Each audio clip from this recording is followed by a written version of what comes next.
Rajamahendravaram SKVT degree కళాశాలలో ఈ నెల 25-26 తేదీల్లో జరగాల్సిన గోదావరి బాలోత్సవం మూడో పిల్లల పండుగ కార్యక్రమాన్ని తాత్కాలికంగా వాయిదా వేసినట్టు ఆర్గనైజింగ్ సెక్రటరీ పి తులసి వెల్లడించారు. గత 2 రోజులుగా కురుస్తున్న వర్షాలు ఇంకా కొనసాగే అవకాశం ఉందని వాతావరణ శాఖ హెచ్చరికల నేపథ్యంలో ఏర్పాట్లు చేయడానికి పరిస్థితులు అనుకూలించడం లేదని తెలిపారు. రాజమండ్రి ప్రెస్ క్లబ్ శుక్రవారం జరిగిన మీడియా సమావేశంలో ఆమె మాట్లాడుతూ జిల్లా వ్యాప్తంగా చాలా మంది విద్యార్థులు కార్యక్రమంలో పాల్గొనడానికి రిజిస్ట్రేషన్ చేయించుకున్నారని వివరించారు.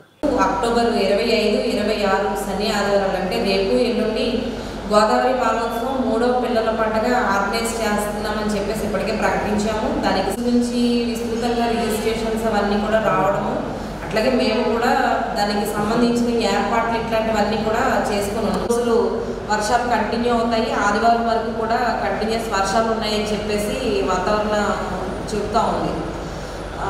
ఈ పరిస్థితుల్లో జరిగేదంతా కూడా చిన్నపిల్లలతోనే స్కూల్ పిల్లలతోనే కార్యక్రమం.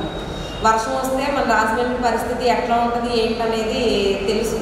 ఈ పరిస్థితుల్లో పిల్లల్ని బయటకు తీసుకొని రావడము, అన్ని పిల్లలకి ఏదైనా అయినా లేని సమస్యలు, ఈ కారణం రీత్యా బాలోత్సవాన్ని వాయిదా వేస్తే బాగుంటుంది. మళ్ళీ డేట్లు ఎప్పుడు అనేది అక్టోబర్ 25-26 అంటే రేపు ఎల్లుండి 2 రోజుల పాటు గోదావరి బాలోత్సవం మూడో పిల్లల పండుగ జరుపుకోవాల్సి ఉంది.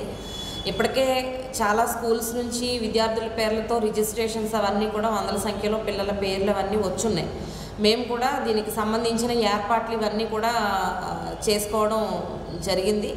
అయితే గత 2-3 రోజుల నుంచి వరుసగా వర్షాలు అవి రావడము, ఈ నేపథ్యంలో అక్కడ ఏర్పాట్లు చేసుకోవడానికి కానీ టెంట్లు ఇట్లాంటివి ఏర్పాటు చేసుకోవడానికి, వంటకి ఇట్లాంటి పరిస్థితుల్లో ఇబ్బందికరంగా ఉంది. మొత్తం ఏదైతే వెన్యూ తీసుకున్నామో వీటి డిగ్రీ కాలేజ్, ఆ గ్రౌండ్లు అవన్నీ కూడా నీళ్లతో నిండిపోయి ఉండటం వలన అక్కడ ఏర్పాట్లకి చాలా ఆటంకంగా ఉంది.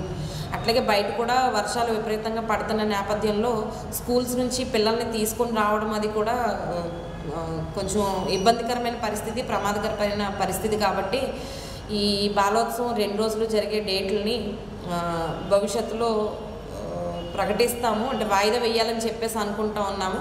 మళ్ళీ తిరిగి ఎప్పుడు దీన్ని నిర్వహిస్తాము ఏంటి అనేది ఈ వాతావరణ పరిస్థితులు ఒక 2-3 రోజులు చూసిన తర్వాత అప్పటికి వాతావరణం ఎట్లా ఉంటుంది ఏంటి అనేది చూసి దాన్ని బట్టి మరలా తిరిగి కొత్త డేట్లని ప్రకటించడం అనేది జరుగుతుంది.